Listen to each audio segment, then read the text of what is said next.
Hi, this is Sage Kimball and I'm the Mad Stamper.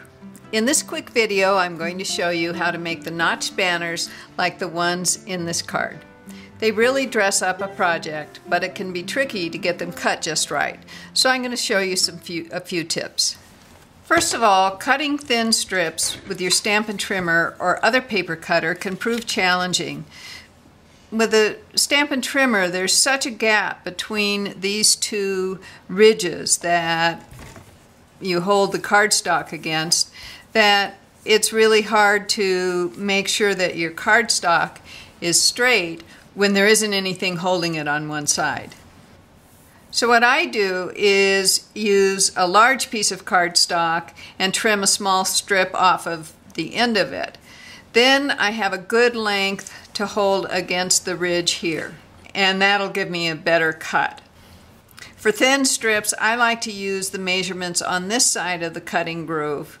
That way I can hold the cardstock solid against this ridge. I'm going to show you how to cut this pool party banner here, and it is 1/2 inch wide. So I line that up on the 1/2 inch mark to the right of the cutting groove. And before I cut, I want to make sure that the cardstock is square in relation to the grid lines on the bottom of the trimmer.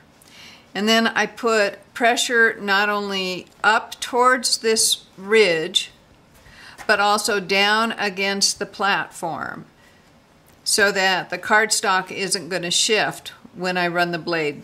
So with that in place and secure, I quickly run the blade through the cutting groove.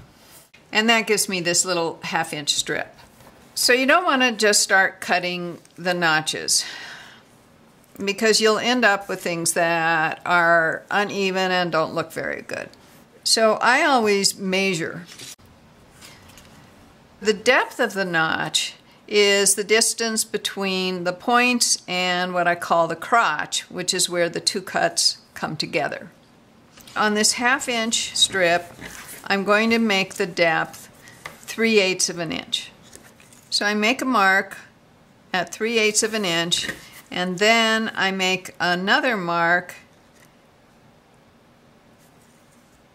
midway between the two sides at 1/4 of an inch, and where those two lines intersect, that's going to be the crotch of the notch.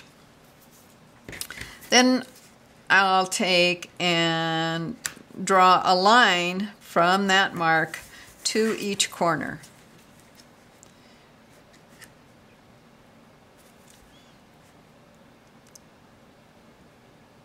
And that will give me a guide to cut along. It will also let me see if I've got the mark in the right place, because it'll be obvious if it's off.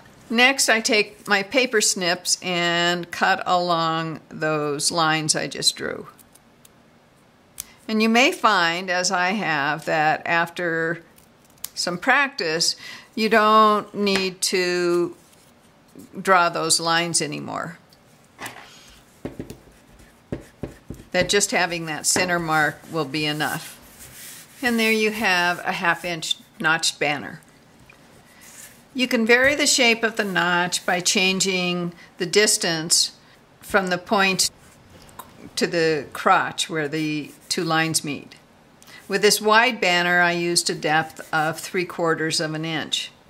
If I make it 1/2 an inch, then I have this shallower notch. And if I make it a full inch, then I get this very deep notch.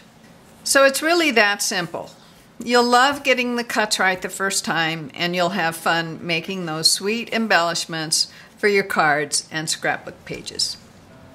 For more inspiration and instruction, be sure to visit me on my website at www.stampingmadly.com, the Stamping Madly Facebook page, and the Mad Stamper YouTube channel.